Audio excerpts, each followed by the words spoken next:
a.m. Friday. Impacts, flooding of rivers, creeks, streams, and other low-lying and flood-prone locations is imminent or occurring. Additional details, at 2:30 a.m., Doppler radar and automated rain gauges indicated heavy rain. Flooding is ongoing or expected to begin shortly in the warned area.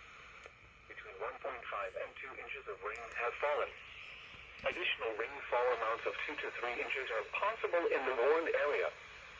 Some locations that will experience flooding include Conway, Pinecrest Notch, Mount Washington, Carroll, Gorham, Bartlett, Jefferson, Jackson, Albany, and Chatham.